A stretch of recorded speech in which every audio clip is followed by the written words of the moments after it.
Welcome, everyone, to the MenopauseIt podcast in a series that I am calling Days Since Last Incident. The reason I am calling it that is because, and for those of you who are not familiar with the feminine phenomenon of menopause, according to medical protocols, a woman can be considered to be in menopause officially if she has gone a full consecutive 12 months without a menstrual cycle. Now, for those of you who are getting precious about what menstrual period, it's bleeding out of her vagina. Okay, that is a menstrual cycle. That is evidence of a menstrual cycle. That's not all it entails, which we'll get into. A lot of you might find a lot of education for this, but we're just going to talk about stuff very clinically as well as just straightforward on this podcast, by the way, because I don't think we need to pussyfoot around this stuff anymore. Over half the population are women who have vaginas, out of which blood comes out of them once they hit puberty and through until they get through menopause. So now that we've got that out of the way, and now hopefully you've got a little bit of an idea of what each of these episodes is going to be like, let me introduce myself. I am Rachel Moore. My handle, just about everyone social, is Rachel Has the Mic, as evidenced by the microphone you can see on the screen if you're watching. If you're listening, that's what I'm talking into. I am a Gen Xer. I was born in 1974, so I am textbook Gen X. And let me clear something up. Menopause has been around since the dawn of time, since the inception of human beings. However, it's just odd, wouldn't you say, that no one really wanted to talk about menopause, that up until really recently, frankly, menopause, you don't talk about that. We don't talk about that. It's like Bruno. You don't talk about it.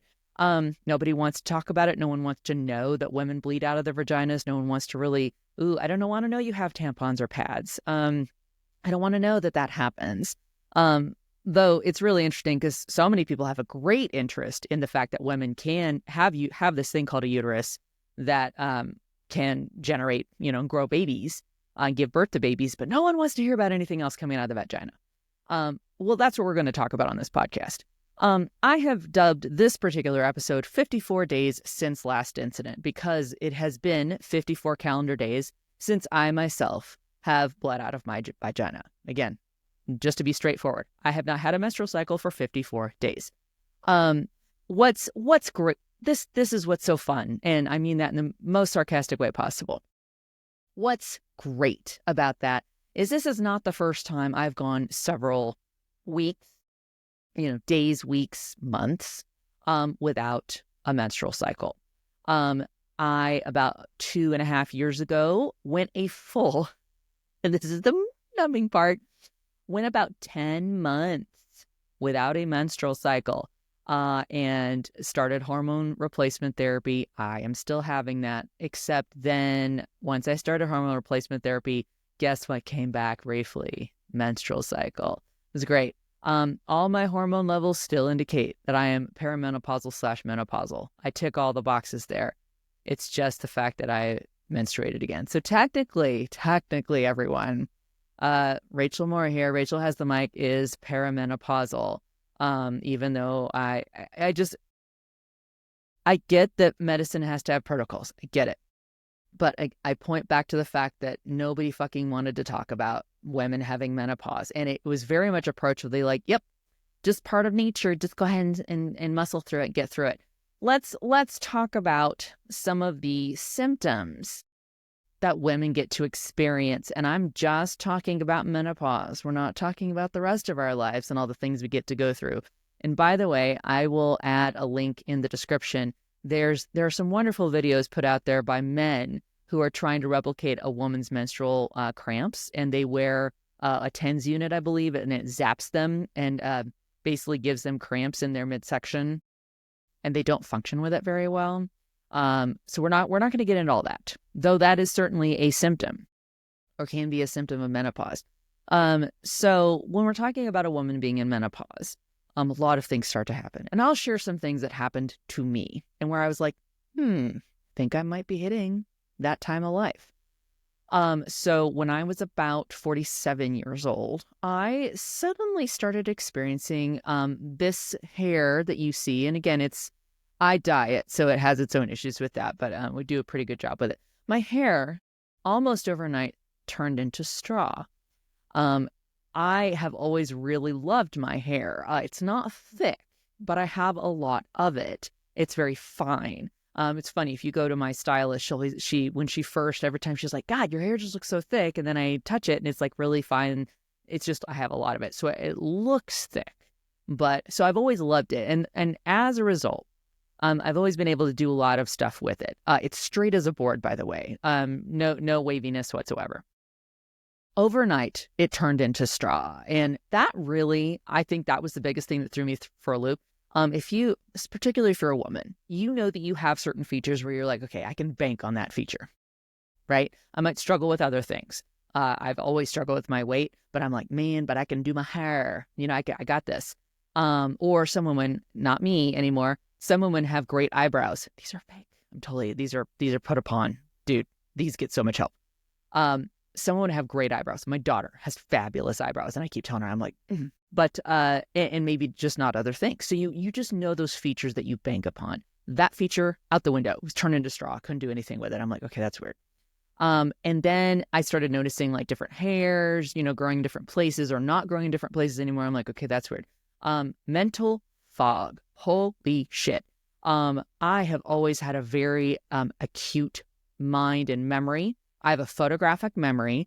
I take prodigious notes. I have always done that. But I have the thing where if I write something down, I will always remember it. And so I've always taken notes that way. I've written it down and then I'll keep notes and do tasks and things like that. That was gone. I suddenly was like, oh my gosh, I can't recall things and it's weird. So mental fog was certainly there. And then energy levels were starting to really tank. I would get super tired toward the end of the day. Here's some other symptoms that I'm sure we've all heard of: hot flashes. Now, I want to be clear. This isn't just about a momentary, ooh, it's hot in here, I need to go cool off.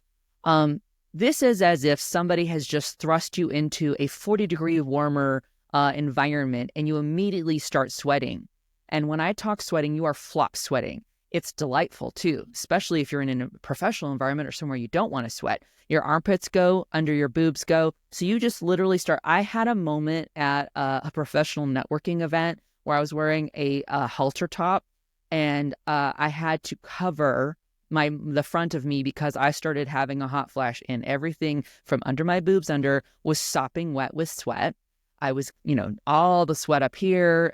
And it was halter top, fortunately, but yeah, you're literally clamping down here. And that's just the top.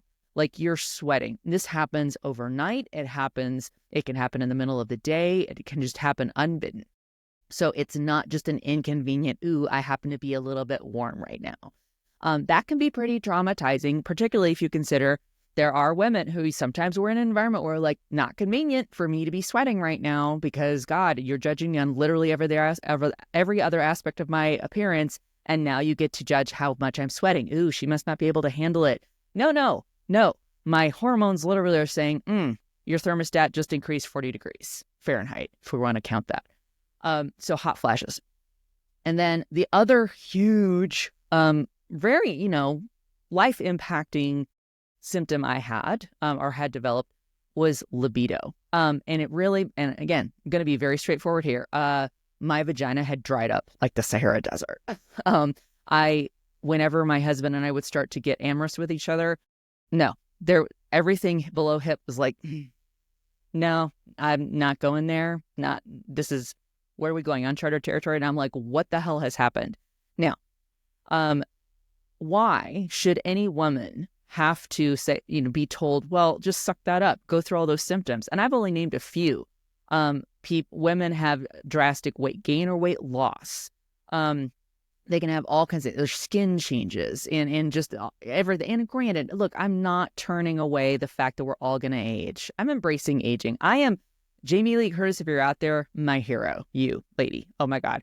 I want to be like that. I want to embrace everything, every moment of this experience I have on this planet Earth. However, there are things we can do to help ourselves still enjoy life as we're getting toward that age.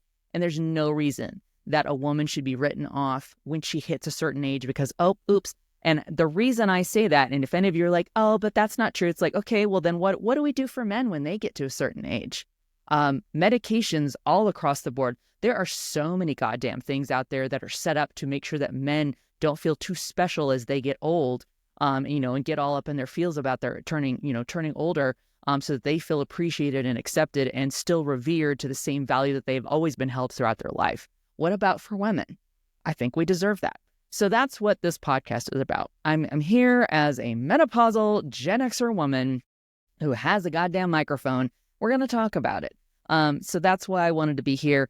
I don't even know what this is going to turn into. This might be just literally a vent session and y'all can just come on here and relate.